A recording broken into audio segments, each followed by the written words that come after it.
দেখলাম নেটফ্লিক্স থেকে রাত আকেলি হ্যায় দ্য বানসাল মার্ডার্স এই সিনেমাটা, যেটা ডিরেক্ট করেছেন হানি তেরান, যিনি এর আগে রাত আকেলি হ্যায় আগের যে পার্টটা ছিল সেই পার্টটা এই ডিরেক্টরে ডিরেক্ট করেছিলেন। এবারে প্রশ্ন হচ্ছে যে এই সিনেমাটা দেখতে গেলে কি রাত আকেলি হ্যায় আগের পার্টটাকে দেখতে হবে? তো উত্তর হচ্ছে একদমই না। এখানে শুধুমাত্র ইন্সপেক্টর জটিল যাদব যে চরিত্রটা, যেটা নওয়াজুদ্দিন সিদ্দিকী প্লে করেন, সেই ক্যারেক্টারটাকে নিয়ে একটা আলাদা কেস এখানে দেখানো হয়েছে, একটা আলাদা গল্প এখানে বলা হয়েছে। সুতরাং আপনি এই সিনেমাটাকে একদম স্ট্যান্ডার্ড সিনেমা হিসেবে অবশ্যই দেখতেই পারেন। এবারে প্রশ্নের সিনেমাটা হলো কীরকম সেটা আজকে ভিডিওতে আলোচ্য বিষয় হবে। Let's start. প্রথম হচ্ছে এই সিনেমার গল্প বা প্রিমিস, যেটা কিন্তু বলবো যে অন পেপার বেশ ইন্টারেস্টিং ছিল। এখানে দেখানো হচ্ছে যে বানসাল ফ্যামিলি, যারা একটা খুব বড় ফ্যামিলি এবং একটা খুবই প্রভাবশালী ফ্যামিলি, তাদের বিরাট বড় বিজনেস রয়েছে, তাদের প্রচুর টাকা পয়সা, এবং এই ফ্যামিলিটা একটা খুবই স্পিরিচুয়াল একটা ফ্যামিলি। তারা একটা গুরুমাকে ফলো করে, যেটা দীপ্তি নেভাল প্লে করছে। এবারে এক রাতে এই বানসাল ফ্যামিলির সবাই খুব ব্রুটালি মার্ডার হয়ে যাচ্ছে। এবারে কে তাদেরকে এইভাবে মার্ডার করলো, কেন মার্ডার করলো, যাবত জানতে হলে আপনাকে সিনেমাটা দেখতে হবে নেটফ্লিক্সে গিয়ে।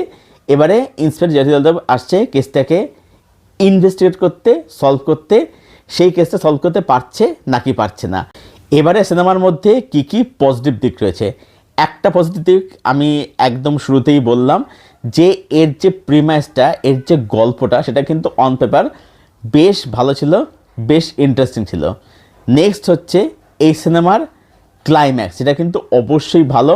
ক্লাইম্যাক্সের মধ্যে যে টুইস্টটা আসে সেটা কিন্তু বলবো যে বেশ ভালো ছিল, সেটা দেখে আমি কিন্তু মজা পেয়েছি। এছাড়াও তার আগে সিনেমার মধ্যে বিটস অ্যান্ড পিসে বেশ কিছু মোমেন্টে সেগুলো কিন্তু বলবো যে খুব ভালোভাবে ওয়ার্ক করে। নেক্সট পজিটিভ দিক হচ্ছে এখানে প্রত্যেকের পারফরমেন্স। এখানে একটা বড় স্টার কাস্ট রয়েছে এবং তারা প্রত্যেক তাদের জায়গায় কিন্তু খুব ভালো কাজ করেছে। সেটা আপনি নওয়াজুদ্দিন সিদ্দিকী বলুন, রেবতী বলুন, রাধিকা আপ্টে এখানে রোল এখানে খুব কমই, বলতে পারেন যে একটা এক্সটেন্ডেড ক্যামিও তিনি করেছেন, বাট তার কাছে কিন্তু এখানে বলবো যে বেশ ভালোই, খারাপ না। এছাড়া রজত কাপুর বলুন, তারপরে হচ্ছে যে ভদ্রলোক সেই গঙ্গা জলে ডিএসএ বুড়েলা হয়েছিল, মোস্টফুলের নাম অখিলেন্দর মিশ্রা, যদি ভুল না হয়ে থাকি, তো তিনিও বেশ ভালো কাজ করেছেন। রজত কাপুর রয়েছেন, দীপ্তি নাভাল রয়েছেন, চিত্রাঙ্গদা সিং, প্রত্যেকে তাদের কিন্তু বলবো যে বেশ ভালো কাজ করেছে। এখানে কিন্তু পারপাস কিন্তু প্রত্যেকে খুব স্ট্রং রয়েছে।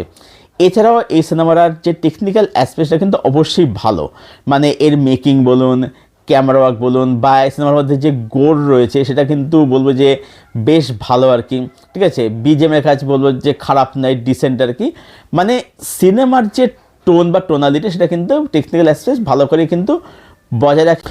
এগুলোই ছিল সিনেমার মধ্যে পজিটিভ দিক। এবার যদি আমি সিনেমার নেগেটিভ দিক আসি, নেগেটিভ দিক হচ্ছে যে এই সিনেমাটার মধ্যে ডিরেক্টর যেটা করতে চেয়েছেন সেটা হচ্ছে যে আমি প্রথমে কোনো ইনফরমেশান দেব না, কোনো ক্লু, কোনো হিন্ট আমি দেব না। আমি যা বলার, আমি যা রিভিল করার সেটা আমি একদম ক্লাইম্যাক্সে গিয়ে করব।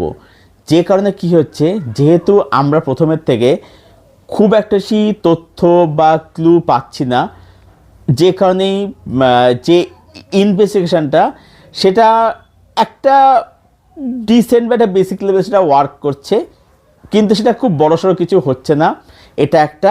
আর দ্বিতীয় হচ্ছে যে এই কারণে কী হচ্ছে, সিনেমাটার মধ্যে না রান টাইমটা প্রচণ্ডভাবে ফিল হয়। ঠিক আছে, যেমন দেখবেন এখানে যে নওয়াজুদ্দিনের সঙ্গে তার মায়ের একটা দিক দেখানো হচ্ছে, সেখানে কিছু কমেডি ক্রিয়েট করা হয়েছে, সেই কমেডিগুলো খুব একটা ওয়ার্ক করে না। মেনলি এখানে রাইটিংয়ের জন্য সমস্যাটা ছবিটা হয় আর কি অ্যাকচুয়ালিতে। যে এখন ব্যাপারটা কী হয়ে গেছে, যে যে আমি শুরু থেকে একটু একটু তথ্য আমি দিতে দিতে দিতে যাব এবং ফাইনালি গিয়ে আমি বাকিটা আমি রিভিল করবো, সেটাতে এখানে হচ্ছে না। সব কিছু এখানে লুকিয়ে রাখা হচ্ছে, যার ফলে হচ্ছে অতটা ইন্টারেস্টিং লাগছে না। ক্লাইম্যাক্সটা ভালো হচ্ছে না, ক্লাইম্যাক্স যেহেতু সব কিছু রিভিল হচ্ছে সেখানে দেখতে ভালো লাগে ক্লাইম্যাক্সটাকে, তাই ছবিটার মধ্যে সেভাবে কিছু কিছু কিন্তু হচ্ছে না। আরও একটু সেটা হচ্ছে যে এখানে না ক্যারেক্টার রাইটিং, সব ক্যারেক্টার রাইটিং কিন্তু খুব ভালো হয়নি। হ্যাঁ, এবার আপনি বলতে পারেন যে যেহেতু এরা প্রত্যেকে ভালো অ্যাক্টার অ্যাক্ট্রেস, তারা খুব ভালো পারফরমেন্স দিচ্ছে, সেখানে পারফরমেন্সের জন্য আপনার হয়তো দেখতে মানে ভালো লাগছে বা একটা ডিসপ্লেটা ওয়ার্ক করছে, বাট সমস্যা কিন্তু রাইটিংয়ের জন্য রয়েছে। অ্যাক্টার অ্যাক্ট্রেস ভালো বলে, তারা পারফরমেন্স ভালো হচ্ছে বলে অনেক কিছু কিন্তু ঢেকে যাচ্ছে, বাট সমস্যা কিন্তু রাইটিংয়ের মধ্যে কিন্তু রয়ে কিন্তু যাচ্ছে। ঠিক আছে, মানে যারা একদম যারা খুঁটে যারা ফলো করবে তারা কিন্তু এগুলো কিন্তু ধরতে কিন্তু পারবে, ঠিক আছে। তো ওভারঅল বলবো যে ইটস আ ডিসেন্ট ফিল্ম। আমি এটাকে রেট করব 7/10। এটা আপনি একবার দেখতে পারেন।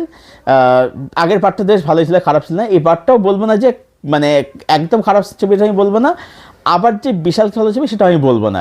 এটাই ছিল আমার রিভিউ রাত আকেলি হ্যায় দ্য বানসাল মার্ডার্স এই সিনেমাটাকে কেন্দ্র করে। যারা ছবিটা আপনারা এখন অবধি দেখেননি, নেটফ্লিক্সে যান, গিয়ে দেখুন এবং দেখে জানাবেন কমেন্ট করে ছবিটা আপনাদের কীরকম লাগলো। আর যারা ছবিটা দেখে নিয়েছেন আপনাদের কি মতামত সেটা অবশ্যই জানাবেন কমেন্ট করে। আপনাদের কমেন্টের উত্তর আমি ডেফিনেটলি দেবো। আর ভিডিওটা ভালো এটা অবশ্যই লাইক করবেন, শেয়ার করবেন, চ্যানেলটাকে অবশ্যই সাবস্ক্রাইব করবেন। তো চলুন ভিডিও এখানেই শেষ করছি, দেখা হচ্ছে আপনাদের সঙ্গে নেক্সট ভিডিওতে। টিল দেন সবাই খুব ভালো সুস্থ থাকুন, ভালো ভালো কন্টেন্ট দেখতে থাকুন।